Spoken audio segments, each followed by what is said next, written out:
परमेश्वर का धन्यवाद हो।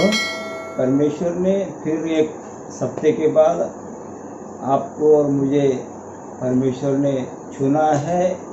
फिर एक बार हमारे मुख से उसका प्रशंसा करने के लिए हमें एकत्रित किया है, इसलिए हम उसका धन्यवाद करेंगे। हम बहुत से वचनों में देखते हैं परमेश्वर पेड़ों के द्वारा भी बात करता है। आज मैं पेड़ों के बारे में बताने वाला हूँ। अंजीर का पेड़ के बारे में परमेश्वर अंजीर के पेड़ के द्वारा क्या भविष्यवाणी कर रहा है,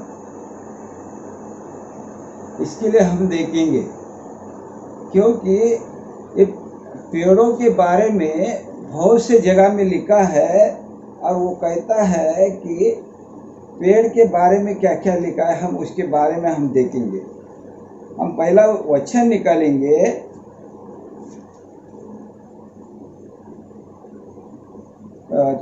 मत्ती 24 का 32 और 33 में हम देखेंगे क्या कहता है। कोई एक जन पढ़ेंगे मत्ती 24 का 32 और 33। अंजीर के पेड़ से ये दृष्टांत सीखो, जब उसकी डाली कोमल हो जाती और पत्ते निकलने लगते हैं तो तुम जान लेते हो कि ग्रीष्म काल निकट है। इसी रीति से जब तुम इन सब बातों को देखो तो जान लो कि वह निकट है, वरन द्वार ही पर है। मैं तुमसे सच कहता हूँ कि जब तक ये सब बातें पूरी न हो ले तब तक इस पीढ़ी का अंत नहीं होगा। आकाश और पृथ्वी टल जाएंगे परंतु मेरी बातें कभी न टलेगी। आकाश और पृथ्वी टल जाएगी लेकिन मेरे बातें कभी नहीं टलेगी। यहाँ पे क्या कह रहा है, अंजीर के पेड़ से ये दृष्टांत सीखो, जब उसकी डाली कोमल हो जाती है और पत्ते निकलने लगते हैं तो तुम जान लेते हो कि ग्रीष्म काल निकट है, मतलब उसका मौसम निकट है। यहाँ पे ये कह रहा है। और इसी रीति से जब तुम इन सब बातों को देखो तो जान लो कि वो निकट है, वरन द्वार ही पर है। मतलब अब अंजीर का पेड़ के द्वारा परमेश्वर कौन सा भविष्यवाणी हमें बताना चाहता है। उस टाइम पे जो बात कर रहे थे, प्रभु यीशु के साथ में 12 चेले थे और 12 चेले पूरा यहूदी थे, उसमें कोई अन्य नहीं था। और अंजीर का पेड़ यहूदी लोगों को दर्शाता है, अन्य लोगों को नहीं दर्शाता है। अंजीर का पेड़ यहूदी लोगों का भौतिक जीवन को दर्शाता है, आत्मिक जीवन को नहीं। अंजीर का पेड़ किसको दर्शाता है? भौतिक जीवन, मतलब ये अभी जो हम मनुष्य के जीवन जीते हैं उसको दर्शाता है। तो वहां पे यही बता रहा है, अंजीर के पेड़ से ये दृष्टांत सीखो, जब उसकी डाली कोमल हो जाती और पत्ते निकलने लगते हैं तो तुम जान लो कि ग्रीष्म काल नजीक है, मतलब परमेश्वर का आगमन नजीक है, परमेश्वर का आने का नजीक है, यानी कि दरवाजे के पास ही है करके बता रहे। लेकिन यहूदी लोग हजारों की संख्या में उसके पीछे चलते थे, लेकिन ये दृष्टांत को वो लोग, ये भविष्यवाणी को जान नहीं पाते थे। उसके साथ में जो 12 चेले चल रहे थे वो भी जान नहीं पाते थे। तो कभी भी वो दृष्टांत की बात एकांत में प्रभु यीशु से वो चर्चा करके जान लेते थे। यहाँ पे यही बता रहा है प्रभु यीशु कि अंजीर का पेड़ का दृष्टांत क्या है। अंजीर के पेड़ के द्वारा इस्राएली लोगों को और हमें क्या बताना चाहता है। अंजीर का पेड़ जब हम यरूशलेम में इस्राएल में देखेंगे तो बहुत से आज भी अंजीर के पेड़ है। अंजीर का पेड़ जब उगते हैं तो उसको क्या होता है, और बहुत से पत्ते लगते हैं, और उसका जब मौसम आता है तो उसको पहला जब अंजीर का पेड़ में जब फल लगते हैं तो बहुत से कम लगते हैं, बहुत गिनती के थोड़े से, कोई फांदी में, कोई डाली में एक दो, कोई एक डाली में एक, या एक डाली में दो तीन ऐसे लगते हैं, लेकिन वो बहुत आकार में बहुत बड़े बड़े होते हैं। आज भी हम देखेंगे तो वो पहला पेड़ जब प्रथम फल देता है तो उसका फल क्या होता है, बड़े आकार में बहुत बड़े बड़े होते हैं। जब ये अंजीर का पेड़ क्या दर्शाता है, प्रथम फल देता है तो फल थोड़े होते हैं, एक डाली में एक या एक डाली में दो या दो तीन ऐसे होते हैं, लेकिन आकार में बहुत बड़े होते हैं। परमेश्वर का वचन इसके द्वारा क्या भविष्यवाणी करना चाहता है, जब पेंतीकोस्त का दिन आया तो ये जो प्रथम फल लगते हैं अंजीर का पेड़ को, तो आकार में तो बड़े होते हैं लेकिन थोड़े गिनती में थोड़े होते हैं। जब प्रथम पेंतीकोस्त का दिन आया, जब ऊपरी कोठरी में 120 यहूदी चेले लोग परमेश्वर के प्रभु यीशु के क्रूस के ऊपर चढ़ के स्वर्गारोहण होने के बाद में ऊपरी कोठरी में 120 लोग जमा होके प्रभु का महिमा कर रहे थे, इस बात को दर्शाता है। प्रथम जब अंजीर का पेड़ को फल लगे, कोई फांदी में दो या दो तीन या एक, जब ऊपरी कोठरी में 120 यहूदी एकत्रित होके परमेश्वर का महिमा कर रहे थे, प्रभु यीशु का स्वर्गारोहण हो गया था, तो उसी टाइम पे परमेश्वर का पवित्र आत्मा उनके ऊपर उतर गया। ये उसको दर्शाता है। प्रथम फल अंजीर का पेड़ से जो आकार में तो बड़े बड़े थे लेकिन बहुत कम थे, तो उसी तरह अंजीर का पेड़ इस बात को दर्शाता है 120 यहूदी के ऊपर ही पवित्र आत्मा उतर गया, अन्य लोगों पे नहीं उतरा था उस टाइम पे। परमेश्वर का आत्मा अन्य लोगों पे नहीं उतरा, प्रथम यहूदी लोगों के ऊपर उतरा, 120 यहूदी लोगों के ऊपर। 120 के अंदर वो 12 चेले भी थे, 11 चेले थे, तो पूरा 120 लोगों के ऊपर पवित्र आत्मा उतरा, और उनके द्वारा परमेश्वर क्या जाता था कि पूरा पृथ्वी के ऊपर क्या हो गया कि मेरा सुसमाचार फैले। लेकिन ले अवस्था में हम 23 का, ले अवस्था 19 का हम 23 से 25 तक देखेंगे। आप यहाँ क्या कह रहे हैं देखेंगे। फिर जब तुम कनान देश में पहुंचकर किसी प्रकार के फल के वृक्ष को फिर लगाओ, तुम कनान देश में पहुंचकर किसी प्रकार का फल न खाना, और तो उनके फल 3 वर्ष तक तुम्हारे लिए मानो खतना रहित ठहरे रहे, इसलिए उनमें से कुछ न खाया जाए। और 4थे वर्ष में उनके सब फल यहोवा की स्तुति करने के लिए पवित्र ठहरे। यहाँ पे इस्राएली लोग जब मिस्र देश से कनान देश में प्रवेश कर रहा है, तो यहाँ पे क्या बता रहा है कि तुम प्रथम फल मत खाना, प्रथम फल मत खाना। तो उसके बाद में कितना, 4था वर्ष उसको भेंट चढ़ाना, और 5वां वर्ष में तुम खाना। तो वहां पे क्या दिखा रहा है कि पेड़ों के बारे में वहां पे भी भविष्यवाणी कर रहा है परमेश्वर, पेड़ों के द्वारा ही परमेश्वर वहां पे भविष्यवाणी कर रहा है। और हम यहाँ पे अंजीर के पेड़ के बारे में हम देखते हैं, तो अंजीर के पेड़ के बारे में क्या बता रहा है कि 120 चेलों के ऊपर ही पवित्र आत्मा उतर गया। तो बड़े बड़े आकार में जो फल थे वो ये इसको दर्शाता है कि 120 यहूदी लोगों के ऊपर ही पवित्र आत्मा उतरा। उसके बाद में क्या होता है, अंजीर का पेड़ सूख जाता है।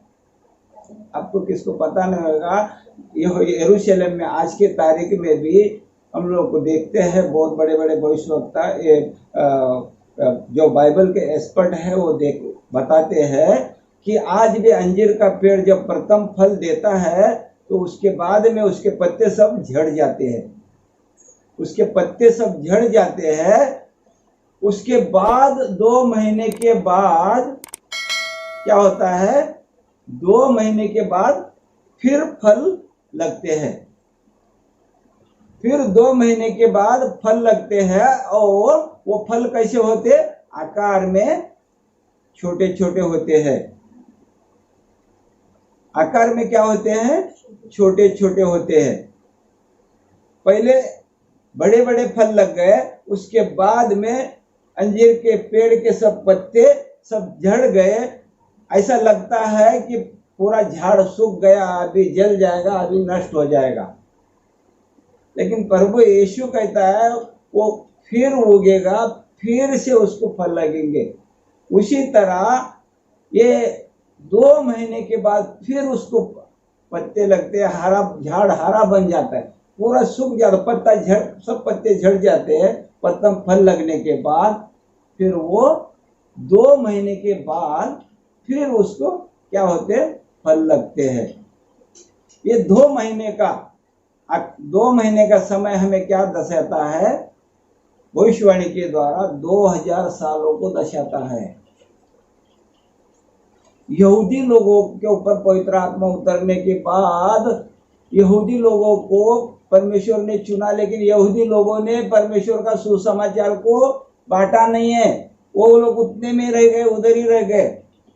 तो इसके लिए परमेश्वर ने फिर 2 महीने के बाद अंजीर का पेड़ को फिर से फल उत्पन्न हो गया और आकार में छोटे छोटे और बहुत से उत्पन्न हो गए।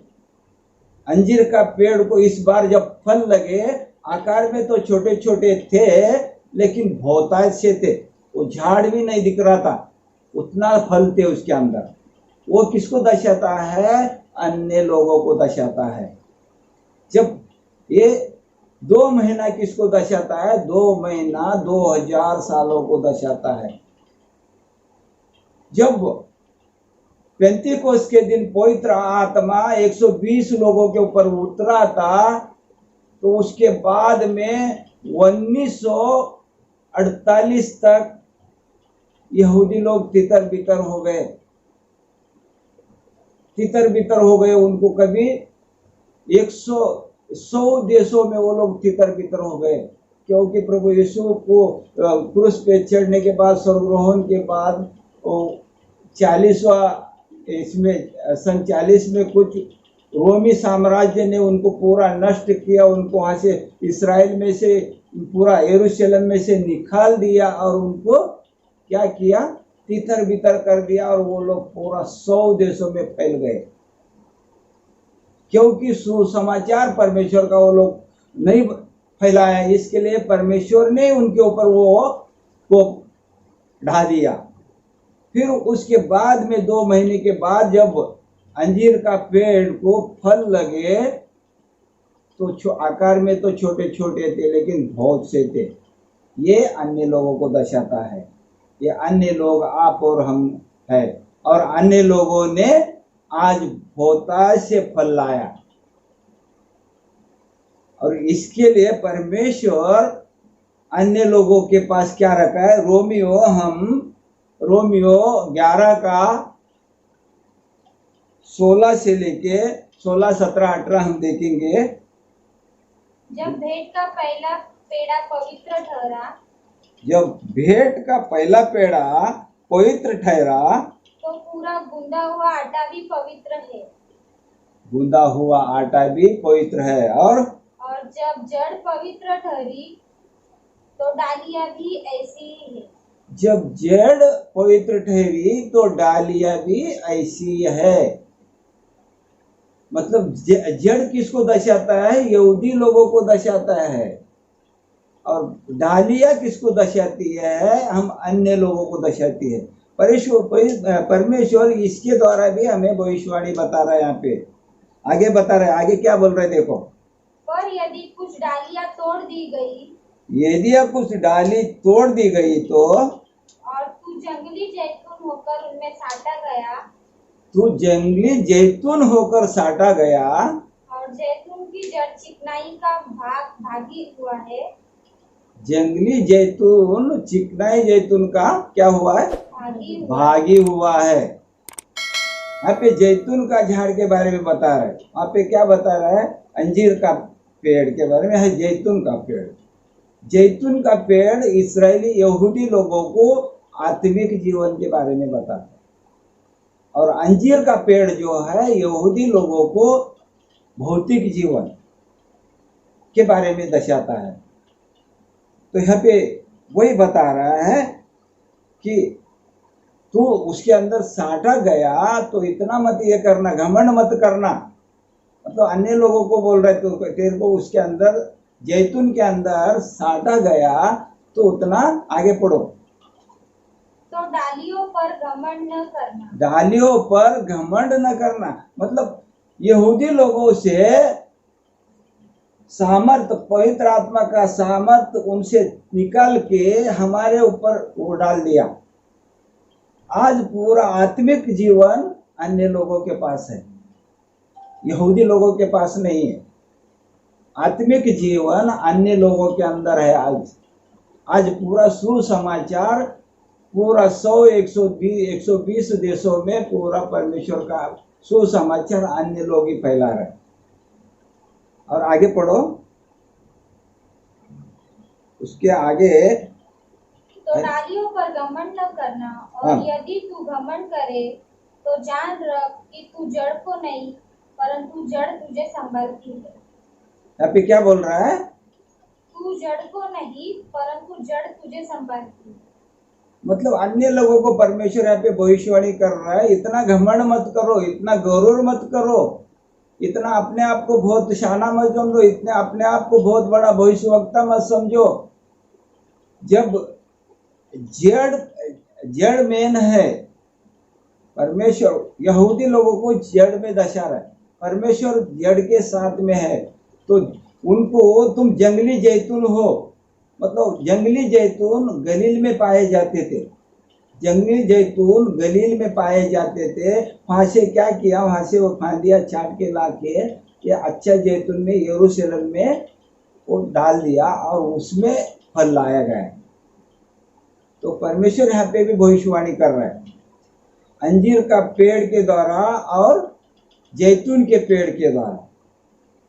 अभी दो अंजीर का पेड़ जब छोटे छोटे वापिस से लगे तो हमें अन्य लोगों को दर्शाता है, और 2000 साल के बाद फिर एक बार अभी फल लग गए। तो अभी परमेश्वर का कार्य 2000 के बाद में बहुतायत से बढ़ रहा है। परमेश्वर का आगमन यहाँ पे क्या बता रहा है, वहाँ पे पढ़ेंगे 21 मत्ती 21 का 18 और 19।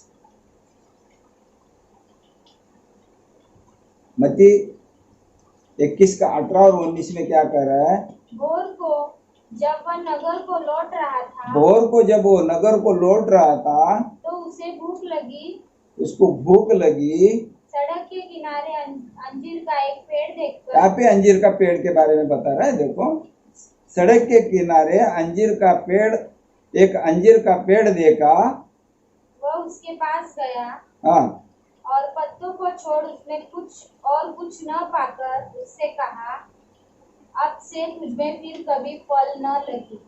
अंजीर का पेड़ के पास परमेश्वर का पुत्र आशय से गया, और पेड़ में पत्ते तो हरी भरी थे, बहुत से पत्ते थे हरे हरे, लेकिन उसमें क्या थे, कोई फल ही नहीं था। ये किसको, इसके द्वारा क्या भविष्यवाणी कर रहा है परमेश्वर, यहूदी लोगों तो भौतिक जीवन में, भौतिक जीवन यानी कि अभी हम जो संसार में जी रहे उसमें यहूदी लोगों के पास हरे भरे, मतलब आज इस्राएल को पूरा वर्ल्ड में सब लोग डरते हैं। इस्राएल को आज सब लोग, उनके पास बहुत से अच्छे अच्छे यंत्र है, देश छोटा है लेकिन आज बहुत से लोग उससे टक्कर नहीं लेते हैं। लेकिन आज बहुत से लोग कहते हैं अरे इस्राएली लोग तो, तुम बोलते हो उनके पास आत्मिक जीवन नहीं, परमेश्वर का ब्लेसिंग नहीं है, फिर इतना उन्नति क्यों है उनके अंदर। परमेश्वर ने इब्राहिम के द्वारा, याकूब के द्वारा, इसहाक के द्वारा उनको आशीष दिया था भौतिक जीवन का, कभी छीन नहीं लिया उनसे। इसके लिए उन्नति भौतिक जीवन में उनके पास आज भी है, भौतिक जीवन में उनके पास सब कुछ है। आत्मिक जीवन में वो लोग 2000 साल तक पीछे रह गए। फिर परमेश्वर का आदि, फिर वो लोग उनके ऊपर परमेश्वर का आत्मा उंडल दिया।